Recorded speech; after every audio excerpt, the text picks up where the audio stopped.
आपण जातो आहोत नंदुरबारला।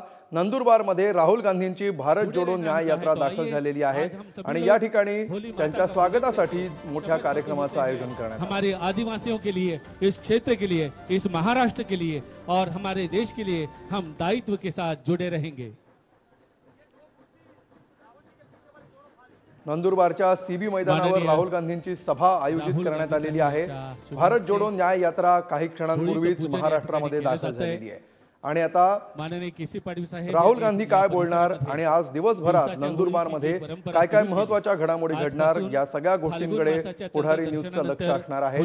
या क्षणाची ही महत्त्वाची बातमी आहे, भारत जोडो न्याय यात्रा आता नंदुरबारमध्ये दाखल झालेली आहे। माननीय राहुलजी यांच्या शुभ हस्ते या ठिकाणी प्रज्वलित झालेली आहे।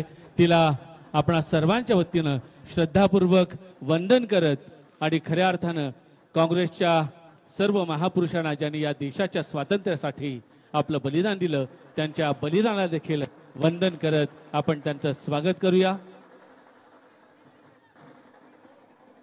राहुल गांधींच्या भारत जोडो न्याय यात्रेचा हा दुसरा टप्पा आहे आणि राहुल गांधी नंदुरबारमध्ये दाखल झाल्याचं या दृश्यांमध्ये आपण पाहू शकतो।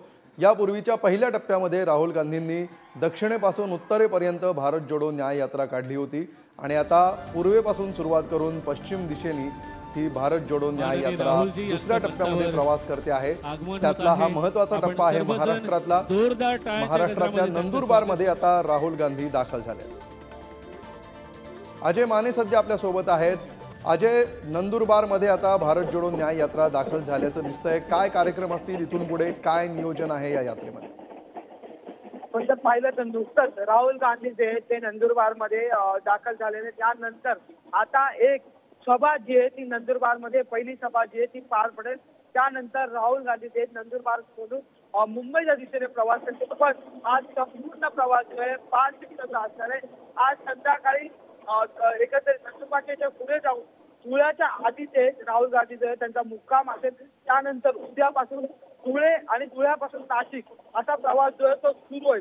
या संपूर्ण 5 दिवसाच्या प्रवासात महाविकास आघाडी असतील किंवा इंडिया आघाडीचे अनेक नेते त्यांच्या यात्रेत जे ते सहभागी होतील। पण सगळ्यात महत्त्वाचं म्हणजे नुकतंच राहुल गांधी हे नंदुरबारमध्ये दाखल झाल्यानंतर येथील आदिवासी बांधवांसोबत त्यांनी या ठिकाणी पारंपरिक नृत्यांचा यामध्ये समावेश केला। त्यानंतर होळी दहनाचा एक कार्यक्रम जो आहे तो या ठिकाणी पार पडला आणि त्यावेळी सुद्धा राहुल गांधी यांच्या हस्ते जे ती होळी दहन जे ते करण्यात आली होती। यासाठी अनेक नंदुरबारमधील अनेक आदिवासी नागरिक जे आहेत ते पारंपरिक वेशभूषा करून वेशभूषेचे तयार होऊन या ठिकाणी नृत्य सादर करताना किंवा मग पारंपरिक जी लोकगीते आहेत पारंपरिक गीते गाताना पाहायला मिळत होते। त्यांच्यासोबत राहुल गांधी यांनीही तालाचा ठेका धरला होता आणि त्यानंतर या होळी दहनाचा कार्यक्रम झाल्यानंतर ते आता सभेकडे निघालेले आहेत। काही वेळातच ही संपूर्ण सभा जी आहे ती सुरू होईल। त्या सभेला राहुल गांधी संबोधतील। सगळ्यात महत्त्वाचं म्हणजे नंदुरबार आणि काँग्रेस हे अनेक वर्षापूर्वीचं एक नातं होतं। मागच्या 10 वर्षात काँग्रेसकडून हा बालेकिल्ला जो आहे तो भाजपच्या वाटेला गेला होता